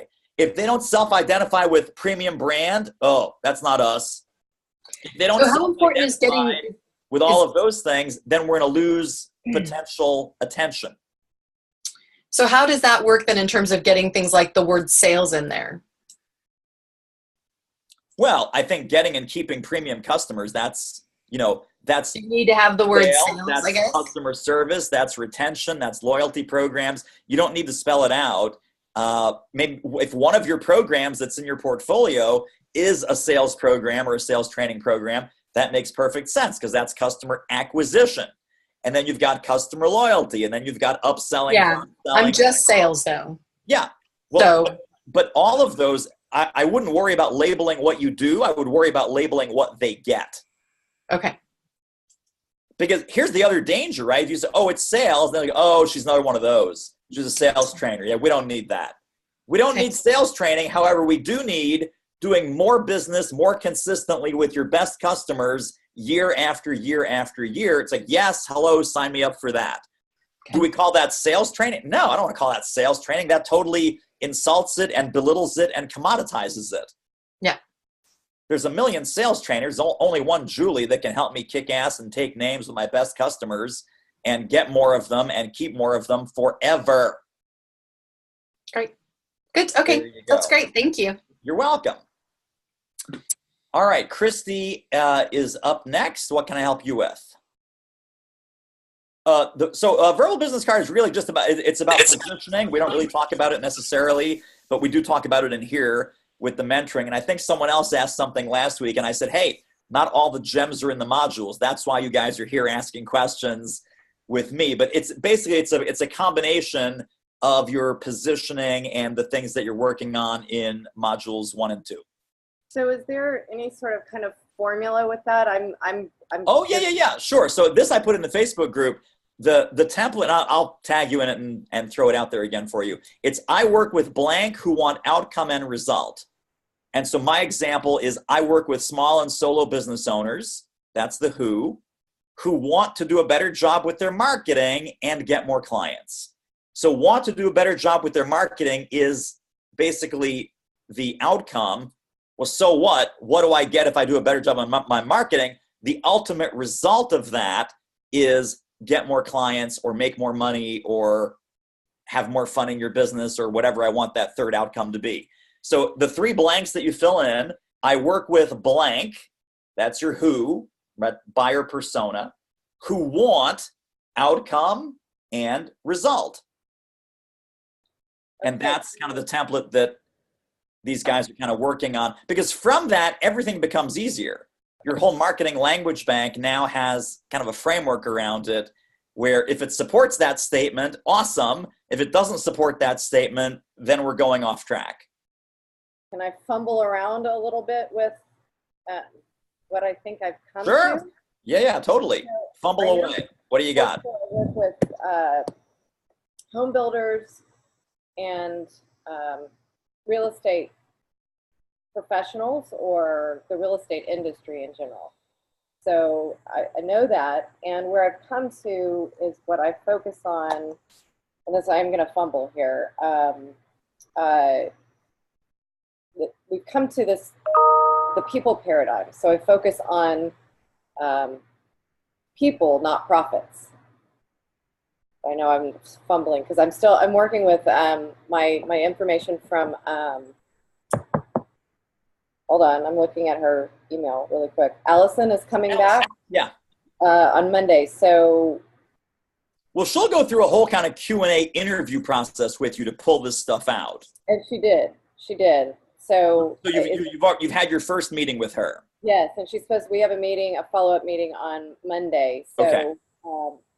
And I actually, that helped, and I went through and I did the proposal for the International Builders Show. And so what the presentation that I put together, and I'll just throw this out there to you, is let's see if I can, the people paradigm. Hold on. It's in here. There it is. The people paradigm, maximizing profitability through powering up employee engagement. Okay, I just hate the word paradigm. You do? You know what a paradigm is? It's a shift. Well, paradigm is worth about 20 cents. I knew you were going to say that. That's my take on paradigm. I just don't like paradigm as a word. Like, people are not, again, it's not that 2 o'clock, wake up in a cold sweat at 2 a.m. in the morning. Oh, my paradigm is wrong. But I do like what you said a moment ago about what you said was people, not profits. And again, you don't want to say not profit. Don't worry, you won't make any more money. But it's something about in order to get greater profits, you don't work on that. You work on the people side, right? So if you get your people practices right, so I help real estate professionals, or if you're talking to real estate, you say real estate. You're talking to home builders, you say home builders. Plug in, right? When I'm talking to a bunch of accountants, by the way, here's how this flexes, right? I speak to groups of accountants who want to do a better job with their marketing, that stays the same, and grow their firm, right? So not small and solo business owners. Now I'm specific to accountants, and I don't talk about grow your business because accountants use the word firm.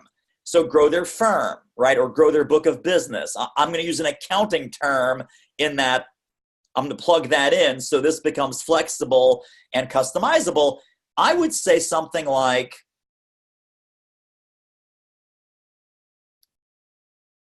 I help them implement people practices that lead to greater profitability, right? Or people practices that are directly connected to greater profits. So it's not like, oh yeah, let's all hug and kumbaya and let's all just have great people practices. Like, no, let's have great people practices that's going to explode your bottom line if you get this right, and it's going to have you stuck and sad if you get it wrong. And you'll be spinning your wheels and wondering, how come our projects are so expensive? How come we're bleeding money? It's because you treat your people like crap. That's why. It's like, oh, you think that would make a difference? Yeah, I know it would. And so it's people practices that lead to tremendous profitability. That helps me really. I mean, that just took the nutshell of what I'm talking about, because I don't know if you might remember, I've come up with people, not profits, produce whatever it is, progress, profitability. Right. Which is, again, too much, too fancy for this. Right. This is just the can opener, and then you can riff on all those great things in the follow-up. Okay. That is, I love people practices because that's exactly what I'm working on, is how they treat, they go work on the profits, or they get rid of the people and they don't work on the people. So, okay. So paradigm, it's out there already, but it came from the 7 Habits of Highly Effective People. And he talks about the characteristic paradigm and the personality paradigm. So that's kind of where I was going, but all right, I get it. I hear the 2 dimes. 2 dimes. Okay, 2 dimes. I got it. Well, it's out there. If I get picked, you know, hopefully it'll still be okay. And just bring 20 cents with you. Should not be a problem. All right, thanks, Not David. be a problem. And then Stephana's up next.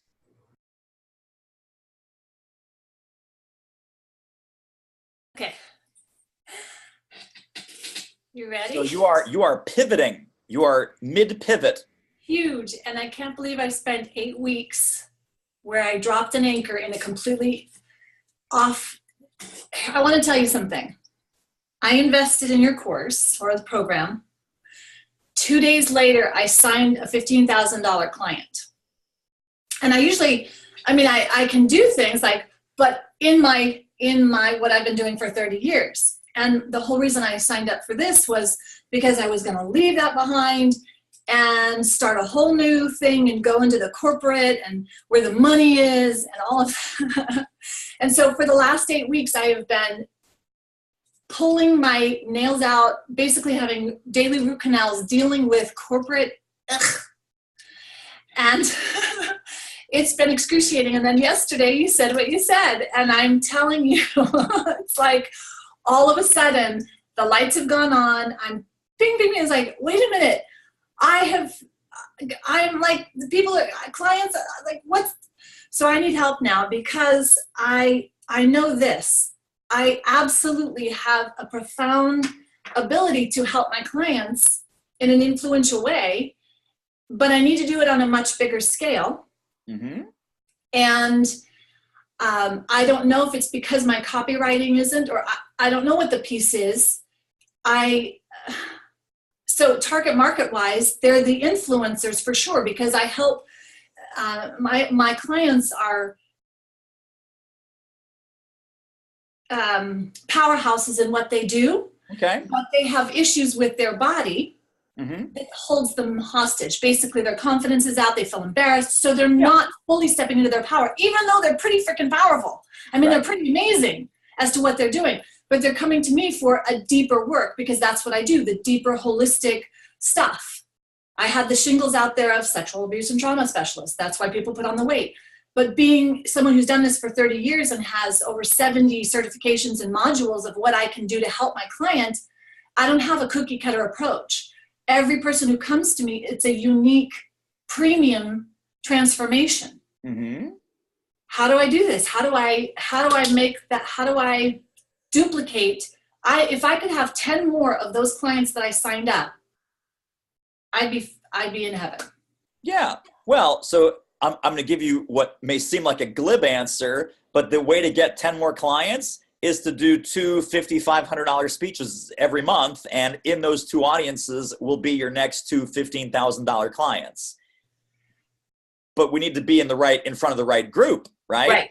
To make that happen. Yes. So if it's not big corporate, then the world is your oyster. Who did you land on as far as the ideal target that you really want to get this in front of? It's the women. It's the women and the soulful men, essentially, those people that are that have that deeper piece that they're ready to attack. Okay. I don't want to do the Me Too stuff at all. Sure. I don't want that victim mentality. I don't want any of that. I want those that are like ready to go and plow through this and take it to the next level. Okay. In their message and what they're doing. So they are the influencers. They are the leader. I'm leading the leaders so that they can go from 4 to their 10. They're like jet fuel, rocketed powerhouses. They just need that boost. And all I'm doing is I'm holding the mirror to show them their power, but it's been diminished because of the body stuff and all the other stuff. And I handle all that in their transformation. It's women, so it would definitely be going to women speaking places like that. And then I'll have to also be, okay. Well, so is two different things though, and this is great that you're having these insights because this is totally fantastic. This is not going to be in your competitive scan, but as far as your audience analysis, I would look at someone like Sheryl Sandberg, where the whole Lean In book and message and keynote and workshops that she has, the actual work and the consulting and all this stuff is aimed at women. She speaks at all kinds of conferences, right? Because there's men that work with these women, report to these women, or manage these women, and they need to be in on this too. Yes. So even though Sheryl Sandberg, her entire thing is written for women, she's not saying, oh, I only speak at women's conferences. Do women's conferences hire her? Sure. But, so does IBM and Accenture and ExxonMobil and Apple and whoever the hell wants to be, like you said, the enlightened men, AKA the enlightened companies. Right. Because, it's really enlightened companies that really want to hear this message and that have your clients that are sitting there. And maybe it's not at that giant corporation level. Maybe it's a level or two down, where they're more entrepreneurial, they're more agile, they're more able to make a decision, but they're also seeing these big giant companies move in this direction, and they go, okay, I'll have what they're having, but I can't afford Sheryl Sandberg, so what do? Hello, knock, knock, here I am with the answer. So I wouldn't worry about, let me focus on women. The topic itself, just like with Lean In, is naturally, it kind of calls out, right? It calls out for women, but like you said, also the enlightened men, and then there's all kinds of conferences and associations and groups around leadership, around employee engagement, around the future trends of work. All of these things need to hear from you. So do I talk to Allison next and take all of this, and I'm going to go through all the modules again from this new viewpoint? Yes, exactly right. I would do both of those things. I would just revisit the modules with this new lens in place. And then, Allison is going to help you once you're clear on the strategy and you're clear on this is what I want, this is who I am, this is who I want to have as my audiences and clients. She can do the wordsmithing and the rearranging, and that is her genius. But without the strategy being really clear like it is now, you can't, Teresa always likes to say you can't edit a blank page. Right. And you also can't edit a blank strategy. But now that you have the strategy, I think everything, all these puzzle pieces that you've been banging away on will suddenly click into place. Okay, awesome. And any other insight that you can give? Because I know you're just like this thing that can spit out golden things for people. No, okay, just checking. No other insight. I mean, are there other questions about what you're working on, or? Okay, well, from your experience then, because I've got all these pieces that I feel like I'm trying to fit through a funnel. Like there's all this that I need to fit through a concise thing. Do I let them be all these pieces integrated? Or do I try to fit them into this one little funnel? This one little opening. Does that make sense? Because there's like this iceberg, right? And there's a ton of stuff below that surface. You know what I would do? I think I understand what you're saying, but based on my answer, you tell me. I would actually mind map that as far as all the different concepts and, all the different aspects of your thought leadership. And that literally could be just a list. I mean, one way to just brainstorm, mind map, flip chart, whiteboard, whatever your natural mode is. You can make an outline. You can just put it on Post-it notes, then rearrange the Post-it notes and go, no, this needs to be under here and this one needs to go over there. some folks do it with index cards and lay that out on their coffee table and then just kind of shuffle the index cards, color code the index cards. Because what you're doing is you're organizing your body of knowledge. You're organizing your body of work. Once that's organized, you say, oh my God, I didn't realize that I've got, 3 pillars, or I've got 5 circles, or I've got 4 triangles, or, we also trotted this guy out. Remember this guy? Yeah. Right? So 1, 2, 3, 4, whether that's 3 circles or a pyramid or a series of lines or whatever it is. But what's the model? If your manifesto of the way things should be, could be, need to be, want to be, if you can put it on a cocktail napkin, that's a crystallizing exercise where all those thoughts and all those ideas and all those sound bites and all those, even if you think about slides in your presentation, whether you use slides or not, I always tend to think of, either cue cards or slides in a presentation. They're all going to fit under one of these. And so you need some kind of organizing principle under which everything is going to magically fit. There might be 1 or 2 kind of stray ones that are left, but you'll work those in some other way. You don't want to have, I don't have, you'll be surprised, of course, you guys, but I don't have 23 different crazy ideas. I've got maybe 6, 7, 8 crazy ideas under which there's, 5 exercises and 6 things to think about. And there's a worksheet about that. And there, here's how you do this. And it's a very defined body of work. So people will say this, for example, when they're creating an online course or they're writing a book. They say, the best thing about this, because I hated every second of writing the book, they will say, some people who don't enjoy writing, but they'll say, you know what it helped me do? It helped me put lightning in a bottle. So once I wrote it down, I'm not saying write a book, I'm saying once you commit something to paper, writing crystallizes thought, and thought crystallizes action. So now you know what you think about these concepts, and now you know what to do and where to go and who to talk to and what those conversations might sound like, simply because you captured lightning in the bottle. And whether that's a piece of paper or a set of flip charts or a whiteboard or just a mind map or index cards or Post-it notes, whatever floats your boat, that's going to be such a huge relief, because now it's okay, I've got 74 Post-it notes on my coffee table and I've got nothing else to say to the world other than these 74 Post-it notes. Some of the Post-it notes, by the way, will be total and utter crap. They'll be like brain farts and, that wasn't that important. You throw that one out, doesn't matter. Other ones, you can start to say, okay, well, let me just organize these, because these 4 kind of go together, and these 7 are kind of talking about the same thing, and these 6 go over here. Now you're building your presentation. Now you're building, if you want to write a book at some point, you're building the outline of your book. Now you're building the slides in your keynote.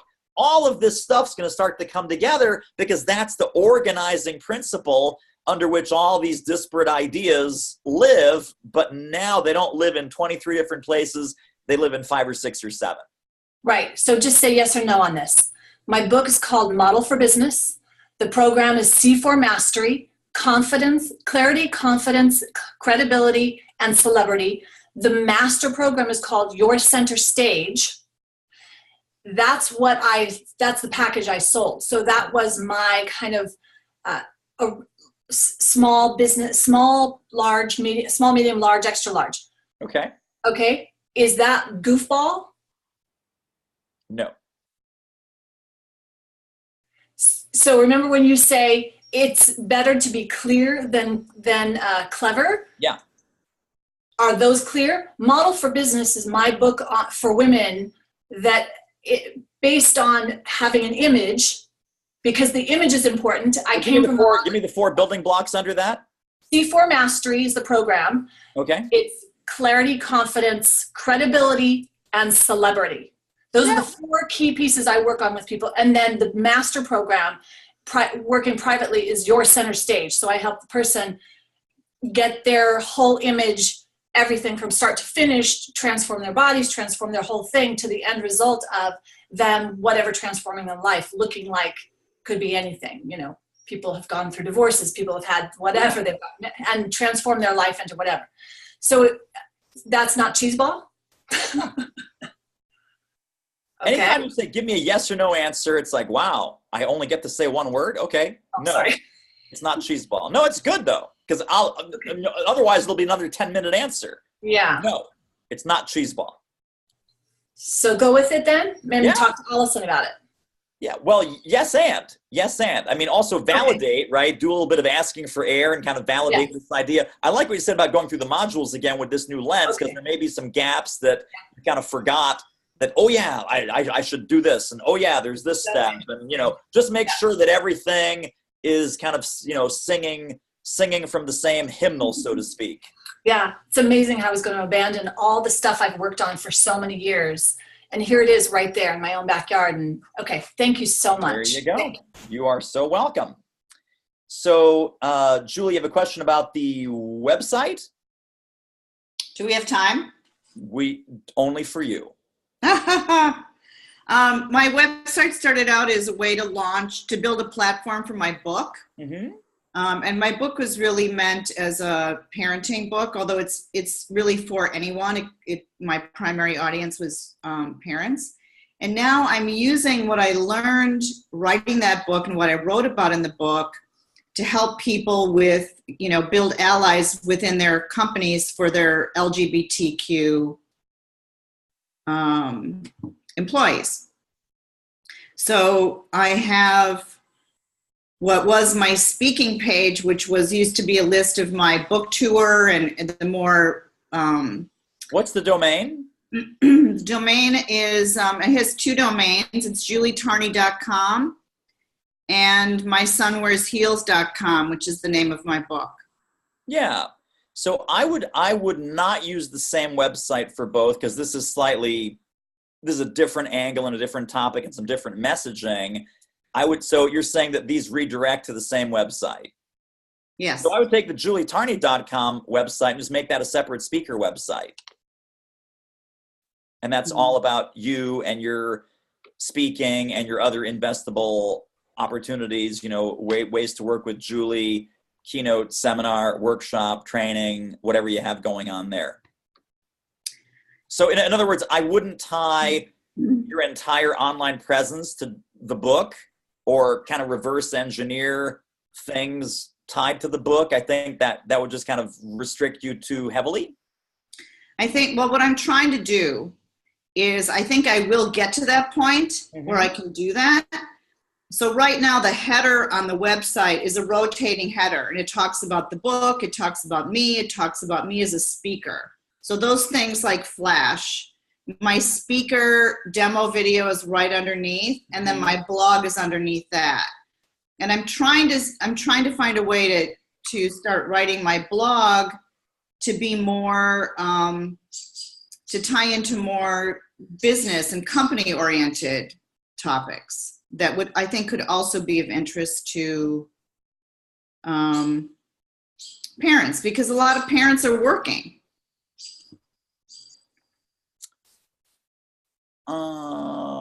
I'm just looking at it now. So speaking events. Is this different than when you started with us or no? Is this fairly new, or has this always been this way? It's always been this way. Well, I changed it up. I took the logo. The logo used to be My Son Wears Heels. It's now Julie Tarney. Okay, so that is different. Yeah. All right. Well, this is better then. This is better. I think that'll work for what you're asking is, will that work as kind of a short-term transitional thing until you build up more assets on the speaking side? Yes. The answer is yes, if you want another one-word answer. Okay. Okay. This is a new skill for me, the one-word answer. Man, these calls could be super short. Imagine like, well, David, should I do this? Yes. Well, David, what is it? No. Okay, it's, it's 12:02. See you next week. I think. Luckily, no one gets a one-word answer in here. I think eventually I'll write another book that can be more geared to the corporate world and how to take. Sure. Yeah, but that's, again, once you've got your body of work that establishes the credibility, you can build those smaller, like we were talking about with William, you can build those smaller bits of the tangible sources of excellence around the corporate message, the LGBTQ plus, diversity and inclusion. That doesn't need to be a whole book and a whole empire on day one. Right, right. I'd like it to be something that that everyone who hires me would want to give to everyone who's at the meeting. Sure, of course. You know, eventually, yeah. Because that's not my book now, unfortunately. Yeah. So Okay. just so you guys know, because we always compare ourselves to these other people and other whatever. I had my speaking and training and coaching business for 11 years before my book came out. 11 years. Now, we're not going to talk about the money that I did not make in the first 3 or 4, because that would be just very, very sad. But I would say that out of 7 out of those 11 years, I was doing pretty okay financially with no book. And, there's all this pressure. Oh, you have to write a book, and you can't be a speaker without a book. That's horse manure. That's kind of a lot of the you just write a book. Because here's the other problem, by the way. A lot of speakers, and maybe you have friends that have written books, and you have you've seen these, what I call speaker books. They're just crap. And the person just wrote the book for the sake of having a book. And then you send this to a buyer, and the buyer's flipping through going, wow, this is a crappy book. People will not get hired if your book is crappy. Having a book, unless it's truly excellent, right? The book is going to be a liability going, yeah, we're not going to bring this guy in. This book is terrible, and throw it in the trash. So the urgency to write a book is nowhere near the urgency to do what we're doing in here. Have the tangible sources of excellence, have the incredibly high relevance, the urgency. You show up as the problem solver. You show up as the person that has the antidote and the medicine and the cure. You never go into your doctor's office with a raging, or the dentist, a raging toothache. You go, hey, doc, I got to ask you, did you ever write a book? Did you ever write a book? I'd like to read your book while you're doing your dental surgery. You don't care if the dentist ever wrote a book. You are in the office because you're in pain, and it's become clear to you that this dentist, they know how to fix it. It's like, hey, doc, have you ever written a book? Otherwise, I'll go down the street to the other dentist. So please think about it that way, that we're not professional speakers. We're not professional authors. We are professional healers and professional problem solvers. And if you can heal the problems, right, fix the issues, that's why we get hired. That is why we get hired. Teresa French is even a professional healer, for God's sakes. She heals me when I go off the ranch and start screaming and ranting and God knows what. You know what? I'm so glad you brought that up, David, because I just had a bit of a mini rant in the other room that I want to share with everybody on the call. Please. That, guys, as much as we talk about all the business side of this, the verbal business cards and the 8 reasons and the speaker sheets and where do I go to get leads and research and all the business technicalities, the one thing I want each and every one of you to know and own and understand, my role as your coach is more than just the business side. And to be honest with you, the personal, emotional, mental mindset behind all of this is even more critical, because it's what fuels everything else. It fuels your action or inaction. It fuels your perspectives. It fuels what you hear from people. And so if you guys are having a mental block, if you are feeling like the mental trash is winning, you need to let me know. We need to get on a call. I had a conversation with one of our enrollees here, this last week, where they said, but I feel bad. This feels more like an emotional psychology lesson than anything, and we should be talking about business. No. We've got to talk about the emotional stuff. We've got to address the scarcity. We've got to address the fears, because all of that is going to keep you or propel you, and you choose. But if you don't look at it, examine it, bring it up and solve it and answer for it, it will keep you stymied. It will keep you small. And so I am here for you in more ways than one. It isn't just about the business stuff. If you need some affirmations written, if you need some head talk to get over the thing that you're saying, I'm not good, I'm less than, we got to address that and get it out of the way. So I am here for you for those things. And I don't know that all of you understand that. I wanted to make that a point today, because to be quite honest with you, that's probably where my zone of genius is, even above the business stuff. like really digging into the heart and head stuff that fuels all the rest of it. So please let me know how I can support you. If it's by email, we'll do it email. And if we need to hop on a quick 10-minute call, let's do that. Let's get it addressed and get it out of the way so you guys can be power players in this game and not just, well, maybe I can, maybe I can't. You can. Every single one of you can. And we'll make sure that you know that by the time you're done. I'm done. That's my rant. Story, and I'm sticking to it. I like it. All right. On that super important note, this game, by the way, is totally won or lost right in here and in here, right?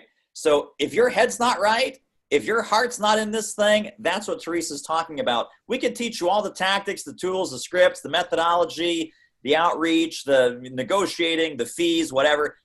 There are people that have this stuff right and everything else is a hot mess and they're getting booked. They're getting booked. They're getting $5,000, $7,000, $8,000, $10,000 gigs, and they're just, the marketing material's not right. The website's like fugly and funky and weird looking, and their belief, their certainty, and their emotional state is totally rock solid. They're reaching out to the folks that they know they can help. They're having conversations, and they're getting booked. Then there's people with fantastic websites. They've written 17 books. They have 4 PhDs. Their head trash is killing them, and their heart's not in this business for any more than 5 minutes a day.